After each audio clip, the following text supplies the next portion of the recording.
Aussitôt l'atterrissage de l'avion en provenance du Sénégal pour amener la délégation venue de Touba, les bus commencent à débarquer les disciples mourides venus assister à ce grand rassemblement préparatoire du Grand Magal de Touba à Madrid. L'hôtel est pris d'assaut dès les premières heures. Récital du Saint-Coran, lecture en sourdine ou en chœur des Khassaïd de Cheikhul Khadim. Et quand les poèmes font référence à l'exil du Cheikh, comme Assirou Mal Abrar, la salle est surchauffée.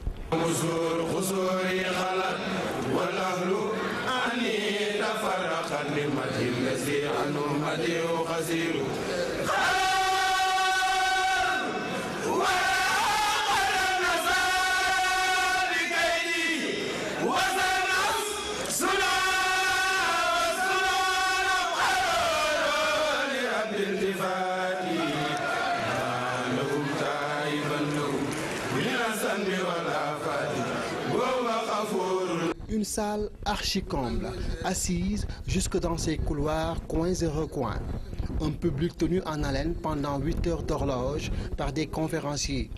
Il n'y a que le Magal de Touba et les enseignements de Cheikh Ahmadou Bamba qui peuvent si longtemps préoccuper autant les disciples. Mais aussi une autre motivation, la présence en nombre si élevé est très représentatif de la famille de Khadimou Rassoul, conduite par Serigne Bassirou Abdou Khadre jusqu'à Madrid.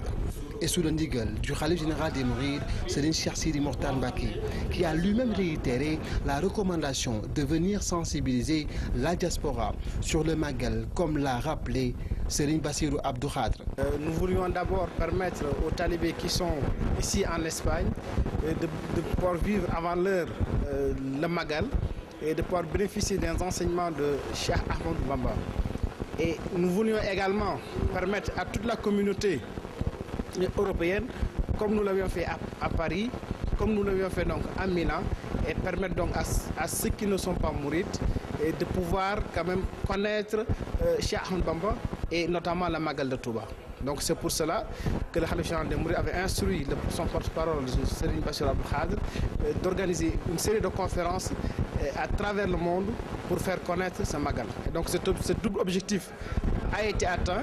Les référents des deux conférenciers, le Dr Khadim Silla et Moustapha Diatara, le conservateur de la bibliothèque Cheikhoul Khadim, sont Massalikul Jinan pour dénoncer les dérives et les agressions dont est victime la Mouridia, avec la banalisation du statut de cheikh, dira Serigne Moustapha Diatara, renforcé dans l'argumentaire par le docteur Khadim Silla, qui, avec force et détermination, a montré la voie aux disciples pour ne pas se laisser influencer. Quant au Magal, toutes les autres interventions des petits-fils de Cheikhul Khadim en ont fait référence. C'est le cas avec Serigne Fallou Ibn Serigne Mourtada, qui est revenu sur le respect des recommandations divines.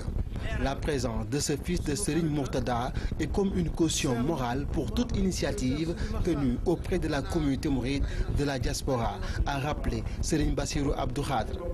Le Khalife sait pertinemment qu'il faut de temps en temps venir auprès des talibés, leur rappeler les recommandations divines qui doivent être exécutées conformément à la sunna du prophète Mohammed sallallahu alayhi wa sallam.